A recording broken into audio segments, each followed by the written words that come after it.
We have seen Shedeur Sanders take second team reps before, but today, interestingly, at least during one move the ball period, it was really one of the first move the ball periods that we've seen, the Browns actually had Shedeur Sanders go ahead of Dillon Gabriel. Yeah, I think so. I think he's earned it, and I think we've all seen that. He's done a really, really nice job with all of the things that the Browns have given him to do so far. Big news out of Cleveland. Things have taken quite a turn. Mary Kay Cabot, who used to be one of Shedeur Sanders' biggest critics, is now giving him credit where it's due. She recently shared that Shedeur has officially moved up to take first team reps at training camp, ahead of Dillon. According to Cabot, Shedeur didn't just land the spot, he genuinely earned it, showing real improvement and skill. This is a big shift in how Shedeur is being talked about, and it really speaks to his hard work and focus. Cabot now says he's no longer just a rookie backup, he's a real contender for the starting QB job. Head coach Kevin Stefanski has reportedly approved Shedeur for those first team reps, which are expected to start next month. It's a big step forward, and a clear sign that Shedeur is ready to compete at the top level. As we get closer to the season, all eyes will be on Shedeur to see if he can lock in that starting role. But it wasn't always this way. Back during minicamp and OTAs, Cabot was one of his toughest critics. She constantly labeled him as a fourth team quarterback and argued that he wasn't getting the reps he needed to show what he could do. For a while, she seemed like one of the only media figures not sold on his potential. While most of the coverage was backing Shedeur, Cabot stood firm in her doubts about whether he was truly ready. The way it played out yesterday is the way that I thought it would, is that Shedeur right now is the fourth team quarterback. He did not take any team reps yesterday. Sometimes there's misinformation that comes out of an OTA like that, but he just did not take any team reps. And not just that he wasn't the second guy or the first guy, he didn't take any 11-on-11s yesterday. At one point, Mary Kay Cabot even claimed that Cleveland wasn't setting up Shedeur Sanders to compete for the starting role. In her view, Shedeur wasn't in line to start any preseason games, at least not yet. While he was holding it down with the fourth team offense, Cabot highlighted that he wasn't being prepped the same way as Dillon Gabriel or the more experienced Kenny Pickett. According to her, the coaching staff hadn't given Shedeur the go-ahead to practice with the first team unit, leaving a lot of people wondering what his actual role on the team would be. At that stage, it was obvious Shedeur still had a lot to prove. When Cabot was pushing the idea that Shedeur was stuck as the fourth string QB, plenty of people pushed back, and Kimberly A wasn't having it. When she was asked whether Shedeur had been buried on the depth chart, she didn't hesitate. Kimberly shut the notion down completely. She said flat out that there was no way you could seriously put him in that spot. Anyone who thought Shedeur was being overlooked, she said, was just getting it wrong. According to Kimberly, it wasn't just unlikely, it was straight up inaccurate to say he wasn't being noticed. His skill, presence, and the way he played made it impossible to ignore him. He's as old as Harry, and you're sending him out there against these guys. I don't like anything about it. Extension because it hurts the team every way you look at it. And then finally, Kmart. If I said Cleveland, are they making a mistake burying Shedeur Sanders on their depth chart? Rainey, I don't think he's buried at all. I think it's so premature to even frame it like this. I understand the interest given the fact that there are four quarterbacks there, but to say a disservice is being done to Shedeur, I think is a bit. Mary Kay Cabot didn't just stop at calling Shedeur a fourth string quarterback. She kept doubling down. She even floated the idea that Deshaun Watson could return and take the first team reps instead of Shedeur. Her comments came across like she was trying to downplay any momentum Shedeur was building, insisting that Watson would likely have the better shot at running the offense. It started to feel like she was more focused on finding ways to discredit Shedeur than acknowledging his progress. Even with his clear potential and steady improvement, Cabot kept pushing a narrative that seemed more about keeping him out of the spotlight than giving him a fair shot. People kind of went crazy over something I wrote last week, that Deshaun's going to have a chance to come in and compete. I didn't say Deshaun was going to come in and be the starting quarterback, that it will be someone else. I don't know if it will be a rookie that they bring in. I don't know if it will be someone that is on someone's roster right now that they're going to try to trade for. Mary Kay Cabot didn't hold back when talking about Shedeur Sanders after his ticketing incident. She openly questioned whether he had what it takes to be a true quarterback, calling the situation a serious red flag. Cabot didn't just mention the speeding. She pointed out that Shedeur was going a shocking 40 miles over the limit. She even claimed he was racing another driver who was clocked at 92 miles per hour, describing the whole thing as reckless and dangerous. Her coverage left no room for interpretation. "This isn't what you want from your quarterback," she said, framing the incident as more than just a traffic mistake. It was, in her view, a sign of deeper concerns about his maturity and leadership. But Shedeur's fans weren't having it. The backlash came quickly and loudly. As the criticism piled up, Cabot eventually shut off her comments, clearly seeing that the narrative she'd been pushing was falling apart. She started to realize that sticking to her stance would only hurt her credibility, especially with Shedeur continuing to prove himself. Recognizing that it's okay to change course when the facts do, Cabot finally gave Shedeur his due. She acknowledged his obvious talent and the progress he's made, fully backing him now as a key part of the Browns' quarterback picture. After everything, she had to face the reality. Shedeur Sanders was the real deal. She admitted he had pulled ahead of Dillon Gabriel on the depth chart and was now getting first-team reps. The work Shedeur had put in, the strides he made, and the undeniable skill he showed on the field couldn't be ignored anymore. Cabot came to terms with what had become crystal clear. Shedeur was a serious contender for the starting quarterback job. His moment had arrived. Seen Shedeur Sanders take second-team reps before, but today, interestingly, at least during one move-the-ball period, it was really one of the first move-the-ball periods that we've seen, the Browns actually had Shedeur Sanders go ahead of Dillon Gabriel. Yeah, I think so. I think he's earned it, and I think we've all seen that. He's done a really, really nice job with all of the things that the Browns have given him. Mary Kay Cabot even went so far as to say that Shedeur Sanders had left a strong impression every time he spoke to the media. She pointed out how his poise and maturity during interviews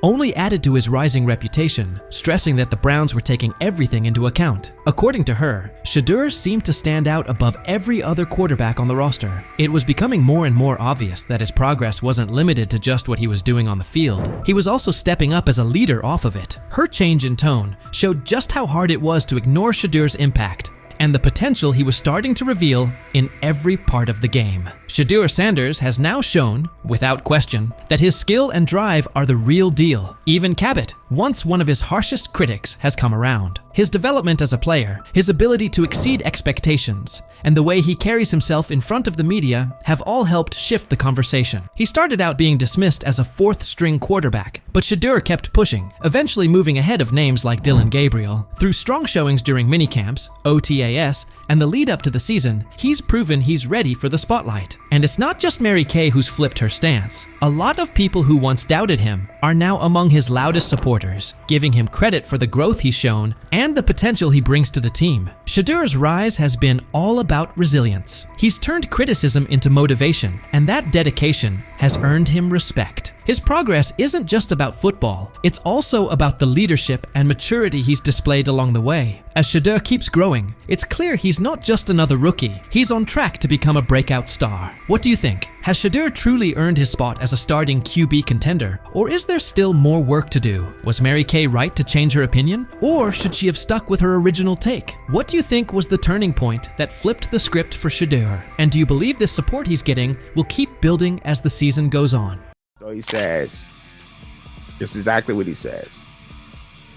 I'm told the footage of Shedeur Sanders meeting with the Giants is so bad that both the Browns and the Sanders family have threatened legal action if it is What in the NFL is happening right now?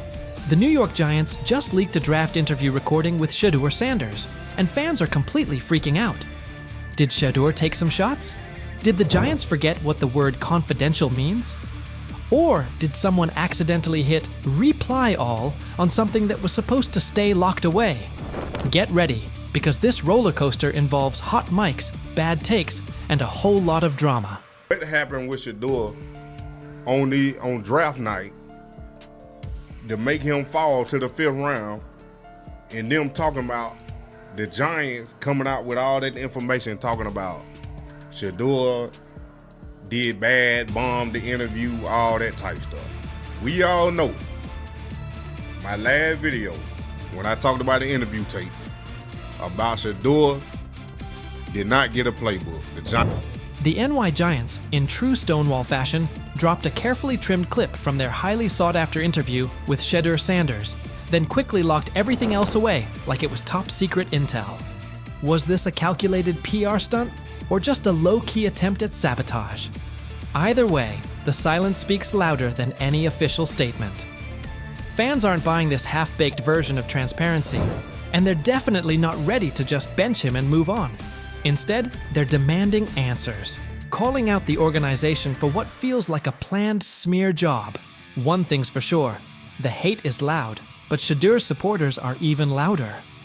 There was another team that he sat down with. What do you mean it didn't go well after that? So, he was pissed that they did that to him. They did that to him. He counter-confronted the them. same thing they do to every other quarterback prospect. They did that to him. They slide in a mistake to see if you catch it. Right. And so because you're the quarterback. But he didn't take it as a correction. He took it as like he got pissed off. Yeah, and it's like so here's another one. So another one was, he throws a bad interception, and it was a deep throw early in the game, and he comes back and they go in the meeting, they show the interception. Let's just call it like it is. The Giants have perfected the tease. They've basically turned "we've got more, but we're not sharing it" into a comedy act, and the joke's on them. It's like they're standing center stage, booing themselves. Oh, you want more? Too bad. We're guarding it like Grandma's secret lasagna recipe. Congrats, Giants. You've officially become the talk of TikTok, X, and even Aunt Barbara's Facebook. Yep, the holy trinity of online outrage. This whole thing screams drama, screams petty, and definitely screams PR disaster in a fitted cap. Just release the full tape before fans start pulling up to headquarters with pitchforks. And popcorn. GM is getting fired. The GM, who was that nigga that Jaden Daniels. The GM is on film that the nigga's son, the nigga asked his son last draft, yo, who you think I should pick? His son like, yo, you need to get the Jaden Daniels nigga, B. This is what his son, it's on tape. You should go Jaden Daniels. He laughing at his son. And all right, cool, get Jaden Daniels. I don't even know how that tape got out.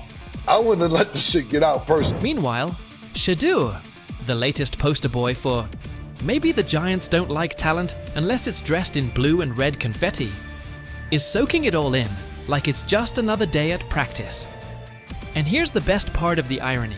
The Giants tried to label him as all hype, no substance, a paper tiger. But instead, they accidentally turned him into the hottest name being mentioned by every sports analyst out there. They tried to bury the story, but somehow ended up stamping it in bold. It's the classic case of ignoring a trending conversation for so long that sure, people get annoyed, but at the same time, they keep your name alive better than your own PR team ever could. It's funny. New York Giants, where these tapes at? You hear me? Because if Shedeur Sanders was so unprofessional, y'all would have leaked the tapes for the whole world could see, right? Cause understand, it's a lot of he say, she say. But one thing I do know, as a young black man growing up in this world, being straightforward and not sugarcoat anything. Oh, this narrative is pure gold. Giants PR completely skipped subtlety and went straight to the "we don't like his dad" playbook. A move so awkward, it's like trying to dunk and ending up in a kiddie pool. You can almost picture them brainstorming it. Yeah, we're just not fans of QB families that aren't ours. Because nothing screams professionalism quite like having zero self-awareness. And the fan reactions? Absolutely priceless. That one little clip was all it took to set the internet on fire. Keyboards everywhere started lighting up. People are asking, why hide the good stuff? What are you trying to cover up? If there's really nothing to hide, why not just drop the full thing? And spoiler alert, they weren't whispering. Social media exploded faster than a New York City grill on Memorial Day weekend. Them out. Another moment. What they do during the film and the combine and the meetings is teams will install mistakes intentionally planted in the install, and they want you to catch them. Shedeur didn't, and when a coach called him out, once again, it didn't sit well. It's like, bro, there's not many teams needing quarterbacks, especially since Pittsburgh appears to have a deal with Aaron Rodgers and Tennessee's getting Cam Ward. So you're down to the Giants, who are not in. And that brings us to the next tasty slice of irony. By refusing to release the full interview, the New York Giants probably thought they were hurting Shedeur Sanders' image. But instead, they ended up throwing gasoline on the hype train. Rather than shutting things down, they made him look like the kid who grabbed the last cookie and somehow got blamed for taking the whole jar. Only difference? This kid's got cameras on him 24/7, and he's handling the heat like a seasoned pro. Now, every move he makes is being broken down, every throw studied like it's a presidential debate. Fans are calling it what it is. They've lied on Shedeur. Some say the Giants just don't like his dad. And honestly, that might be true. Maybe this whole thing was just a cheap shot at Deion Sanders by extension. But here's the plot twist. The harder they try to drag him down, the more interesting his story gets. The Giants accidentally turned Shedeur into a walking headline, a controversy in cleats. They tried planting doubt, but all they really did was create buzz. He's no longer just a top draft pick. He's now a symbol of resilience, a narrative goldmine, and living proof that real talent doesn't fold under pressure. It levels up. And at this point, even if the Giants wanted to, there's no turning off the spotlight. Okay, so probably the most fun yet the most difficult thing I cover and we cover all year long is not games. It's the NFL draft. Because I've said this many times, you get lied to for a month to 2 months up to it. And so often during the draft, and every few drafts, there's a guy that really falls, precipitously falls. This year it was Shedeur Sanders, it's been Aaron Rodgers, it's been Dan Marino. Every few years somebody falls a lot. And so, but those stories don't come out until like the fall and after. Let's not overlook the fact that the hate is so strong, you could bottle it up and sell it as radioactive cologne. You can practically watch it leaking out of Giants HQ like toxic sludge straight out of a bad superhero origin story. But here's the twist. Maybe that's their superpower. Maybe the New York Giants really believe they're cooking up some secret formula, a cocktail of manipulation and media spin. But here's the thing. Every bit of shade they throw at Shedeur Sanders only makes his story bigger. Every time they try to box him in as some overhyped diva or question his character, they accidentally hand him another viral moment. And now, he's the underdog hero rising through the smoke. Let's be real. This isn't just about football anymore. This is about narratives, control, and how the establishment absolutely loses it when they're no longer holding the pen. And the real kicker? They still won't release the full interview. You've got NFL fans, media heads, and entire Reddit threads all chanting, "Drop the tape." Like it's some long-lost Beatles album. Meanwhile, the Giants are just sitting there, staring into the void like nobody saw this mess coming. Now, I don't know if it ever gonna get leaked or not. The tapes, the New York Giants have the tape. They definitely have the tape. It's confirmation that they have the tape. Shedeur didn't do nothing. It's what they saying he did. I'm gonna tell you what these mixed reaction right here. So we already know about the New York Giants, but the Pittsburgh Steelers head coach Mike Tomlin reported Miles Sanders' talent, but hesitated to draft him due to previous challenges with quarterbacks like Russell Wilson and Justin Fields, leading to more cautious approach. Las Vegas Raiders. Sanders met with Raiders at the NFL Scouting Combine and expressed enthusiasm about potentially joining the team. His familiarity with the West Coast offense and quick release was noted positive, though concerns about his ceiling. Really, really good. Proud of you. All right. Cool. Really, really nice job. You're not fully proud, kinda. I'm kinda proud. Look, first side, was it perfect? No, but she made plays, she operated. Shedeur he's a very impressive young man. He's poised, he's calm, he's smart. You can tell that he's been raised by, really quite honestly, a Hall of Fame dad. Look, we're gonna get to know him even more. Andrew Berry is back and stunned everyone with a bold call. He bumped Shedeur Sanders ahead of Dillon Gabriel, jumping him from the 3rd spot to the 2nd. Here's the twist.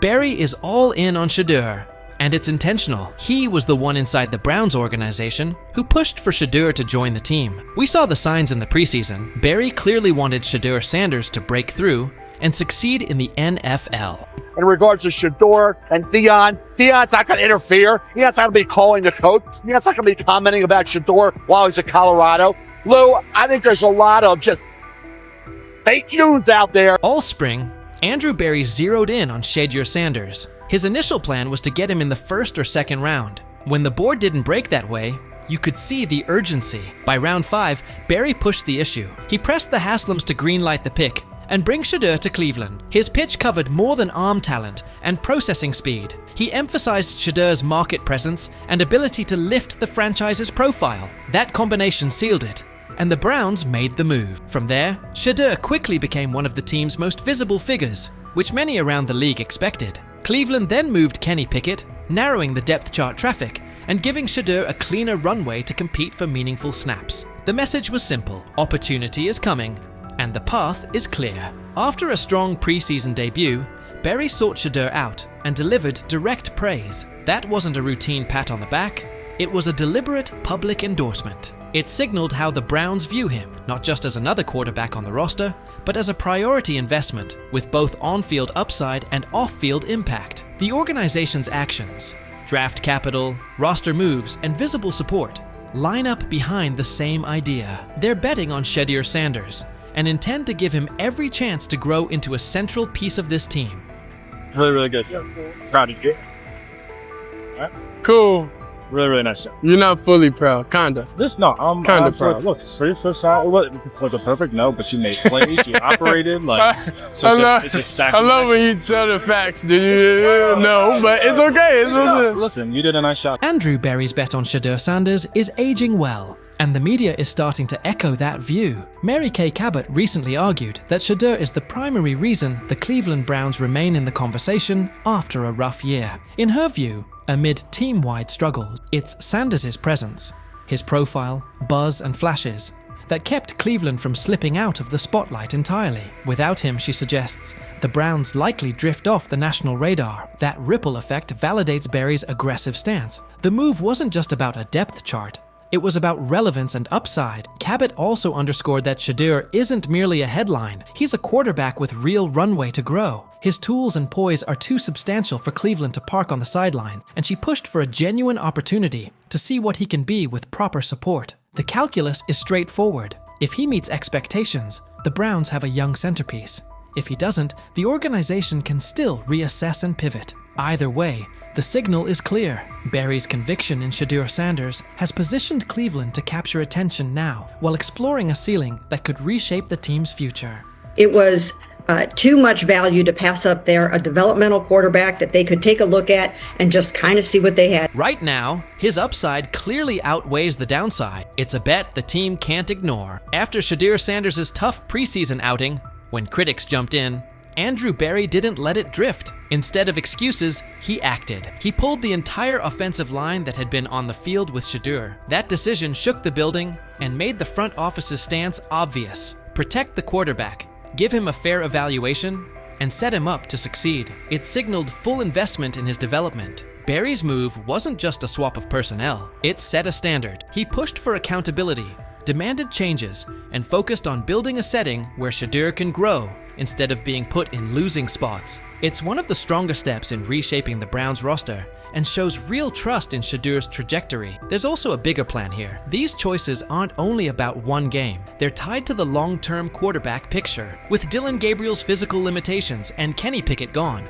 the front office knows it needs a quarterback who can handle NFL speed and punishment. The post-Joe Flacco roadmap depends on getting this decision right. After all of that, Kevin Stefanski's latest comments flipped the tone. He's now publicly backing Shedeur's growth, regardless of outside noise. That's notable because Stefanski previously downplayed Shedeur's upside and critiqued him. With Pickett out of the mix, the focus has shifted. Shedeur's size, strength, and on-field tools are giving him a real edge over Gabriel. While there are ongoing questions about Gabriel's frame, Shedeur looks like the more complete option. That difference could be what pushes him up the Browns' depth chart. I don't concern myself with outside type of things, but I'm committed to his development, just like all of our rookies. So we'll continue to focus on getting our guys better, and that's what we'll stay committed to, and that's what's important to me. TJ Hauschmanzadeh has weighed in too. saying the heat on Kevin Stefanski is rising,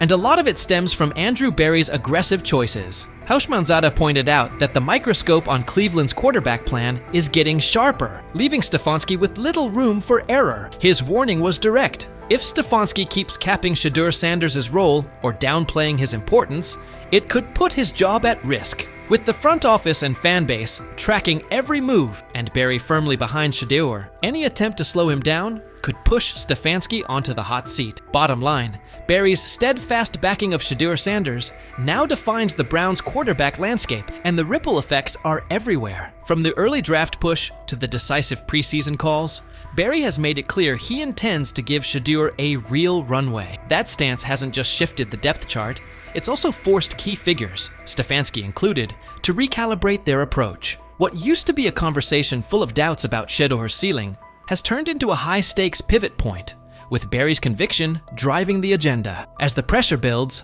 Stefanski stands at a decision point. The spotlight on Shedeur, the expectations from fans, and the backing from the front office leave minimal margin for missteps. Stefanski has to balance his system with the reality that Berry's faith in Shedeur is now central to the team's direction. The future of the position in Cleveland may hinge on how well Stefanski manages that balance. With Berry all in, the trajectory looks promising, but Stefanski's choices in the coming months will determine whether Shedeur's rise takes off or stalls. What's your read on Andrew Berry's aggressive approach and the pressure on Kevin Stefanski? Do you back Berry's unwavering commitment to Shedeur Sanders?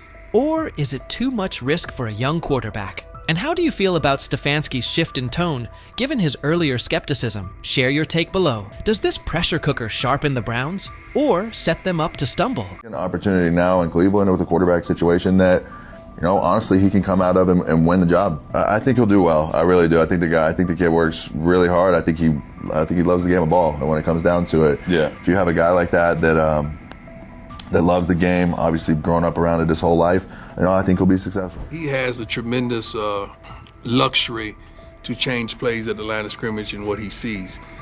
But you got to take into account that this kid has started every game in his high school career. This kid has started every game in his college career but one. He's seen a lot of football. So it's not too many complex defenses that you could throw at him that he hadn't seen. He's seen all of them. What happened behind the scenes in Miami last week left NFL scouts, general managers, and team owners completely shocked. Shedeur Sanders put on a performance that was so sharp, so precise, that even the most experienced talent evaluators, people who've been doing this for decades, are now second-guessing everything they thought they knew about quarterback play. The buzz started quietly on Tuesday. By Friday, it was all anyone in football circles could talk about. And now it makes total sense why Deion Sanders has been so confident about his son's NFL future. What you're about to hear could seriously shift the way you see the 2025 NFL Draft. But before getting into the details of that private session, take a second to think about this. How many times have we seen quarterbacks hyped up only to fall apart under real pressure? How often do college stars shine in the NCAA but fold when they step into the NFL's high-stakes environment? The league's history is full of QBS who looked unstoppable in college but couldn't cut it at the next level. That's exactly why what Shedeur did last week is so unbelievable. This wasn't a flashy highlight reel against weak college defenses. It wasn't a carefully edited clip designed to go viral. This was a real, high-stakes NFL-style workout, with all the pressure you can imagine. Here's what we know. About 3 weeks ago, word started to get around that Shedeur had scheduled a private workout in Miami. But this wasn't just any workout. It took place at a top-tier training facility, the kind of place where legends like Tom Brady and Aaron Rodgers go during the offseason to sharpen their skills. It's a spot known for its privacy and intensity, far away from media noise. But here's where things got really serious. Shedeur didn't just bring in a few position coaches or local scouts. He invited the big names, the harshest critics. These were evaluators who don't get impressed by flashy stats or famous families. Think former NFL defensive coordinators who've built entire careers on shutting down elite QBs. Think scouts who've analyzed everyone from Peyton Manning to Patrick Mahomes. And they all showed up. Every one of them. Inside the facility, the vibe was intense. 15 NFL decision makers, execs, scouts, and coaches were spread across the field. Clipboards out, stopwatches ticking, No smiles, no reactions. Just stone-faced pros who don't hand out compliments lightly. Then Shedeur walked onto the field. No hype, no background music, no cameras trying to catch a viral moment. Just him, carrying the weight of his family name and the hopes of Colorado fans everywhere. The place went silent. And what followed? That's when everything changed. I think he's done a great job. He's a super nice kid. Those guys, the people I work with that interview him and stuff, he's a great guy. He's just got to, he's got to kind of put himself under the radar and work every day, which he seems to be doing. The first drill looked pretty basic on the surface. 40-yard throws to stationary targets. Seems simple, right? Not exactly. These weren't college-level wideouts standing out there. They brought in former NFL receivers, guys who really understand how to create separation and run routes with pro-level precision. These are the kinds of receivers who can truly expose whether a quarterback has what it takes or not. Shedeur steps up to the line. First throw, absolute laser. 40 yards, fast and clean. Tight spiral, right on target. Hits the receiver perfectly in stride. Scouts glance at each other, but no reactions yet. They've seen strong arms before. Then comes the second throw.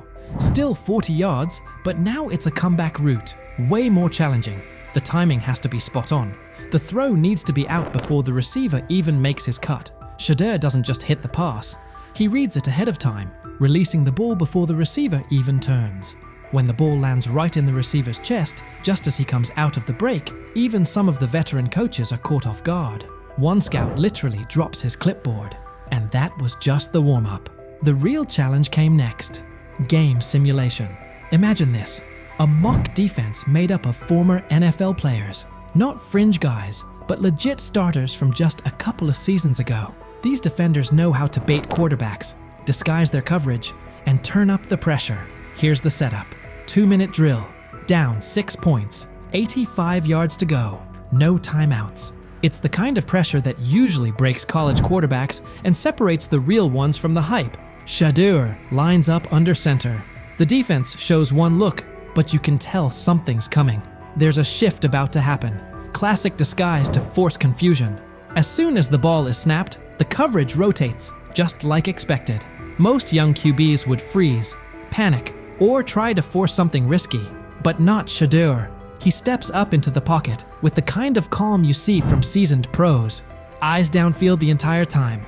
Then, he sees it. A tiny window, open for maybe half a second. A slot receiver breaking on a dig route. The linebacker trailing just behind. That window is so tight most college QBs wouldn't even attempt it. But Shedeur doesn't hesitate. He fires a strike right between two defenders, hitting his receiver in perfect stride. The linebacker stops mid-step, stunned. The safety trying to rotate over just shakes his head, like he can't believe what he just saw. The scouts lean in. They know they're watching something rare. And the best part? This was only the beginning. Incredibly accurate. Yes, he really understands not only offensive football, but he understands what you're doing as a defense, so he'll pick you apart that way. He processes quickly. Like, all those things to me are big-time attributes. And I just remember last year at this time, Bo Nix falling. People saying, hey, Bo Nix is going to be a second-rounder, and Bo Nix is not. By the way, that guy was one of the best. But now they can't have him. The same people responsible for his slide in the draft are the ones scrambling. They called him cocky, arrogant, threw every label at him, hoping it would break him. But through it all, Shedeur stayed cool. He didn't let the noise shake him or throw him off course. His mindset never wavered.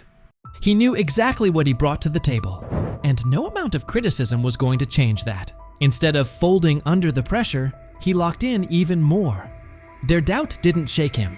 It fueled him, because deep down, he knew that what he showed on that field wasn't some lucky moment. It was real. It was proof of who he is and what he's capable of becoming. And now, those same scouts are left second-guessing everything. They thought they had him figured out. But what they saw last week flipped their entire evaluation on its head. At first, they saw attitude. They saw confidence and labeled it arrogance. They judged him before really watching him. But Shedeur didn't let it affect him. Instead, he showed exactly who he is when the lights are the brightest. And now those same scouts, the ones who once questioned if he had what it takes, are sitting in silence, unsure of what they just witnessed. His performance is making waves, and suddenly their early opinions are starting to look shaky. They didn't just see a strong-armed college quarterback out there. They saw a leader, calm, smart, in total control. The more his confidence grows, the better he gets. And now, they're starting to realize they might have missed something big. What they once brushed off as ego now looks more like confidence that can't be rattled. And his ability to shine under pressure is forcing a lot of people to rethink how they evaluate talent. Every day that passes, the question gets louder. How long can they keep ignoring the guy they once dismissed? Have we ever seen a quarterback flip the narrative like Shedeur Sanders just did? How often do players get counted out because of assumptions or snap judgments? How many times is confidence mistaken for arrogance? And how much potential gets overlooked because of it? Maybe this is that turning point. Maybe those very traits we criticize in young players are actually the ones that turn them into something great. What if Shedeur is exactly the kind of quarterback the league's been missing? What if we're watching the start of something special? So what do you think? Could Shedeur Sanders be the real deal? And what kind of impact will his rise have on the 2025 NFL Draft?